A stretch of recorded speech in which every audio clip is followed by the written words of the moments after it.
Hello mga ka-OFW! Happy Friday morning! Ngayon ay March 27, 2026.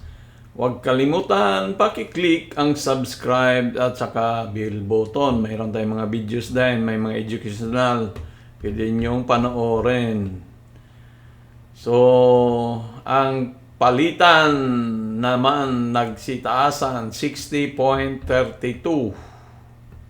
So, dahil ika nga, wala pa rin. Medyo hindi pa malinaw ang mga kaganapan dito sa sa dito sa ating pinapasukan na mga lugar na rehiyon ang Middle East. So, pero sa ngayon medyo okay na, kalmado na sa dito sa So, pag-usapan natin yung duguan na naman ang ating Philippine stock market So 5.968 tayo ngayon. 5968 I mean. So financial, pula, industrial, mining, services, holding firms, property ang nagkulay green. So ito yung most active na pula. So, ibig sabihin maraming nagbinta kasi Friday nga ngayon Inaasahan na to pag Friday, maraming magsilabasan ng mga foreigners, mga foreign investor. Ito naman yung mga aktibo. So yung iba diyan lumabas siguro tapos dito nagbili sa mga small caps na mga Ang problema lang kasi dito, pag dito ka nag-invest, experience ko na to, maiipit ka kasi umangat nga ngayon, kinabukasan babagsak na naman yan So hindi naman natin alam paano sila umakyat kasi walang gaanong balita. Hindi tulad sa US na sa US kasi yung mga may stock dito, updated sila palagi ng mga balita Dito yung mga take care natin katulad yan, easy 2 days ago, palaging behind yung mga balita, GGS ang balita 2 days ago. So, pag-usapan natin yung mga target price ng mga broker Bakit kailangan nating maniwala sa mga broker natin? Kaya pinili mo yung mga broker mo kasi gusto mo sila, di ba? So, example halimbawa, pananglitan CEGI, Alliance Global Group. So dati ang target price ni ang mga target price ng mga broker katulad ni BDO at Metro is 10 pesos. Tapos itong ginagamit nating TradingView is 10 din, 10 pesos. Now, ngayon malapit na inabot yung target price na 10 pesos Kasi dito nga yung Nandiyan yung nandito pag dumating dyan, ilang bisis yan na siya dumating, nagbabounce yung presyo Pagdating dito, market galing dyan, nagbounce naman, nagdrop. Bumalik naman, nagdrop. So, possibly na pagdating dito, mayroong pullback na mangyayari. Tapos, pag baka mag-resist dito, pwede siyang umakyat din So, parang nag-form siya ng W. So, EGI ay nasa 9.13 na. So, malapit na ma-hit yung next week dito. Hit na tong So, kung dito ka nakabili kay EGI, 15% yung kinita ng pera mo. So, dahil naniwala ka nga sa target price na yan, 1 year target price or ba. So, ganun lang naman dito sa Philippine stock market, long term ka lang, parang nag-iipon ka lang din dito Pero at least, pag nag-iipon ka dito, malaki ang kikitain mo. At kaysa ipon ka lang sa bangko, savings account mo lang. Pero tuloy pa rin yan. Pero dapat nga, dapat hatiin mo yung ipon mo. Savings mo hatiin mo siya 50% na ipon, pang emergency funds. Dito naman sa investment mo ilagay para kumita yung pera mo. So, bago lang ako natuto, na hindi pala puro savings lang. Kung more than 25 years na ako nag-abroad kung alam ko lang to nung nag-umpisa ako mag-abroad is 1998. Kung 2000 nag-umpisa na ako kasi may idea na ako dito, baka hindi na tayo umabot ng 50 dito, na 55. Baka siguro 40s, nasa Pinas na tayo. Nag-retire na kasi meron na may iron ka ng pagkakitaan na pera. So, yung pagtapos na yung mga anak mo, dito maganda to pag habang nagtatrabaho ka, invest ka dito, tapos napatapos mo na yung mga anak mo, at least napatapos mo ng 40s o maaga ka tulad ko 45 pa lang napatapos ko ng mga anak ko. So dapat nung time na yon umuwi na ako sa Pinas. Ang problema nandito pa rin kasi wala kailangan pa natin ipon konti pang retiro. So 55 di may 5 years pa tayo dito.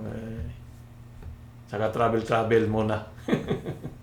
So yan mga ka-offloader, mga ka-OFW, matuto tayong mag-invest sa Philippine stock market. At least dito ay long term buhay ka, makikita yung pera mo. Next is si EGI, kailangan niyang i-break tong 10 na yan at baka aangat pa. So tingnan natin tong forecast niya, baka may pa to may more than 10 pa yung forecast niya. So 10 lang yung forecast niya. So ang iba dito pag na-hit na yung target, katulad ko ay kung nakabili ako dito, hindi tayo nakabili. Kung nakabili ako, pag na-hit na yung target, lalabas na ako diyan kasi ang mangyayari diyan pag na-hit na yung target, magkonso muna yan Kumbaga nag-iipon pa ng lakas kung aangat or babagsak.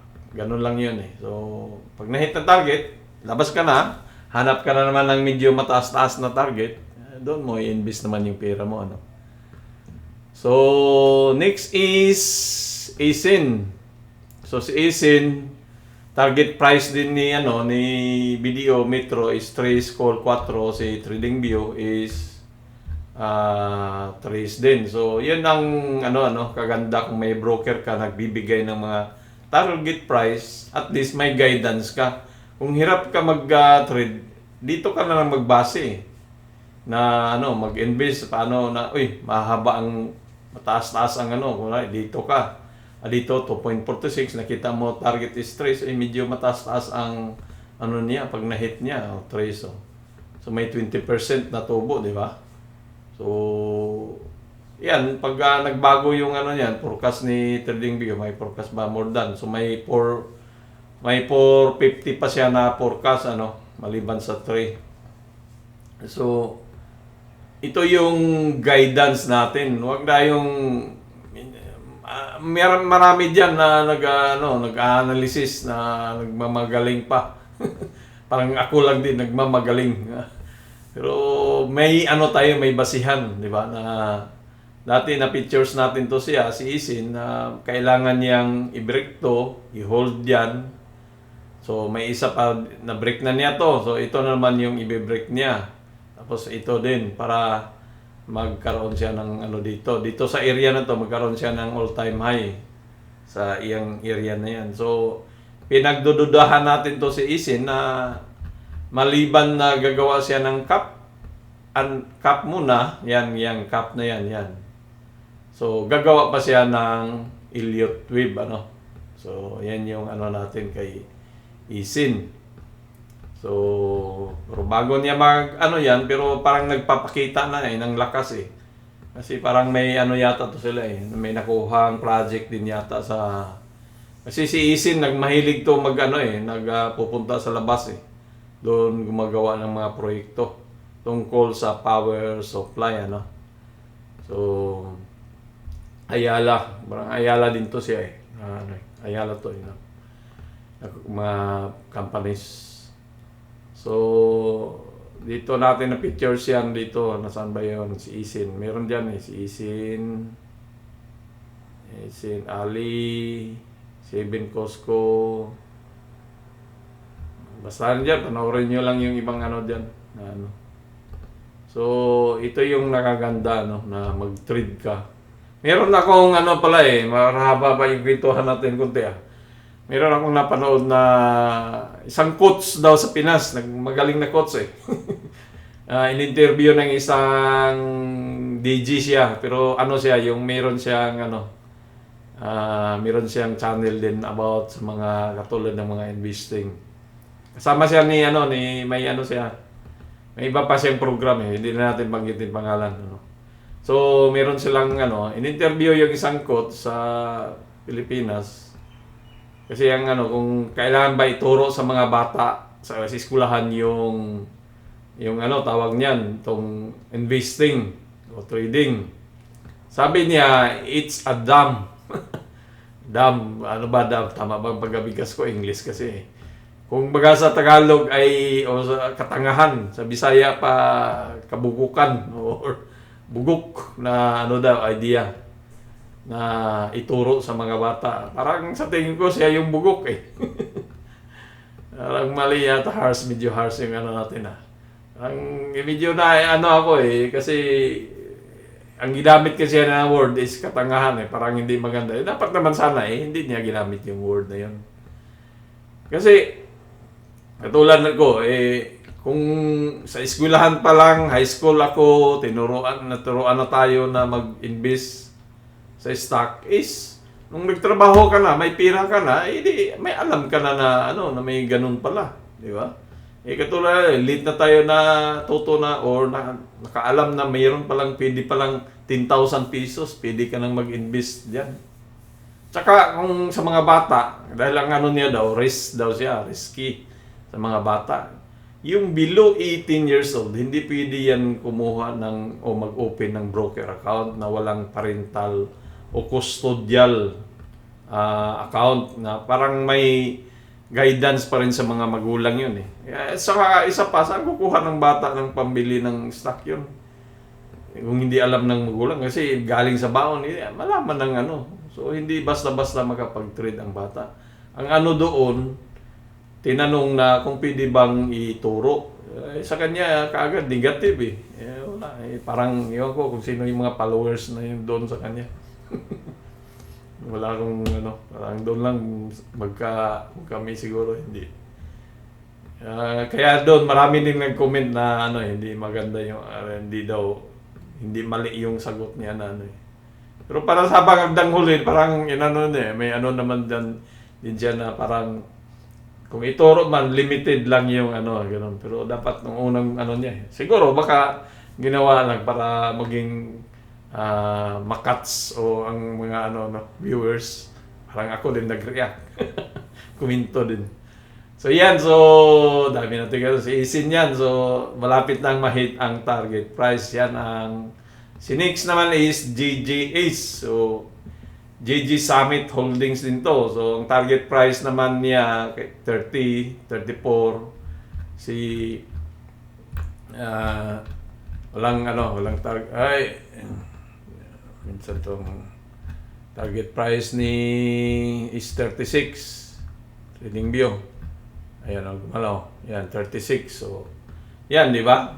Malapit na rin na-hit. Dahil dito, may mga kailangan i-liquidate dyan So, kung naniwala ka sa nakita mo to target price, dito ka bumili or diyan ba, hindi kumita yung pera mo, yung kung may 10,000 ka na binili, is kumita ka ng 20%. So, what is 20% ng 10,000? Gano ba? Yan. So, mga 2,000 siguro, ganun. So, kumita yung pera mo, di ba? So, saan ka pa niyan? So, hindi kikita. Hindi mo kailangan ng milyon-milyon dito sa Philippine stock para makapag-trade. Kasi may mga blue chip o mid-size cap na maliit yung presyo pa. Ang blue chip, pag sinabi natin blue chip, yan sila. Basahin nyo na lang yan sila. Mabilis ba? Hinahan natin. Yan. Yan sila yung mga, at kilala nyo naman yung mga companies na yan. Ang mid-size cap naman, ito sila. Pero marami dito hindi ko kilala eh. Ito, Hinebra San Miguel ka. Oh. Itong Mega World, Nickel. Yan, Robinson R77, Wilcon. Yan. Costco. Parang ano naman eh. Yan, APX Mining. So, ano dyan, di ba?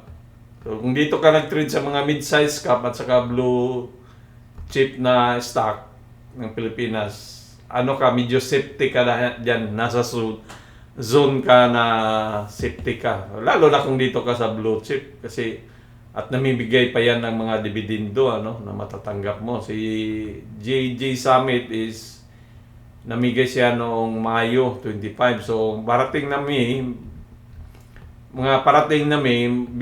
ano na rin yan, mamimigay. Kaya yung mga foreigners dito na may mga laking pera, nag-umpisa na yan ng mag-build up dito. Dito na yan, bumibili na yan yung mga foreigner na investor. Ano. Kasi ang ano diyan, pag na-hit, umangat to, pagdating ng May, umangat yung presyo na yan, so kumita na sila ng dividendo na 0.42, kung nag-appreciate pa yung pera nila. So ganun yung, kasi maraming pera yun eh. Hindi, sa kanila, hindi problema kung natutulog yung pera na yan diyan, na tumagal siyang umangat. Walang problema sa kanila kasi maraming pera yan eh. Mga foreigners investor yan eh. Dolyares ang bit-bit niyan eh.